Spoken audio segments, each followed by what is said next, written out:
Հայաստան-Թուրքիա հարաբերությունների գործընթացը ունի շատ կայուն, այսպես ասած, բանաձև, բայց դա թուրք-ադրբեջանական բանաձև է եւ ձևակերպում է հետեւյալ կերպ, որ Թուրքիայի ու Ադրբեջանի նախապայմանները կազմում են մեկ ամբողջություն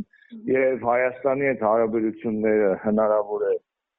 առաջ մղվեն դեպի դրական ինչ-որ հուն, միայն այդ նախապայմանները ու պահանջները իրականացնելու դեպքում։ Իսկ այդ պահանջներից մենք գիտենք, որ կարևորն ու առաջնայինը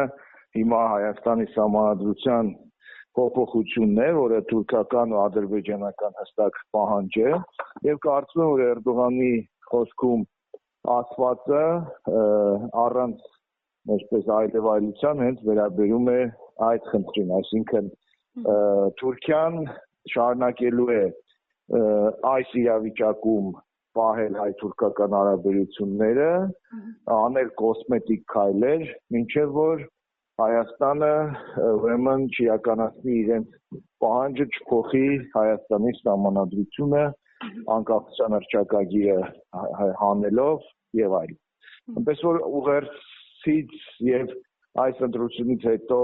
Հայաստան-Թուրքիա հարաբերություններում ակնկալել ինչ-որ նոր բան, որը չկար մինչ այս պահը, այսինքն ակնկալել, որ Թուրքիան կհրաժարվի իր պահանջներից կամ կփոխի իր կոշտ կարծը դիրքորոշումը ակնկալել չի կարելի։ Դրանք կոսմետիկ ոճի զարգացումներ կարող են լինել, որոնց միջոցով փորձ է արվելու տպավորություն ստեղծել, թե Հայաստանի եւ Թուրքիայի միջեւ ուրեմն տեղի են ունենում իրական խորքային դրական տեղաշարժեր, իմ կարծիքը մնում է հաստատուն, մինչև Հայաստանից Թուրքիան եւ Ադրբեջանը չստանա իրենց նախապայմանների այդ ամբողջությունը եւ մասնավորապես սահմանադրության փոփոխությունը,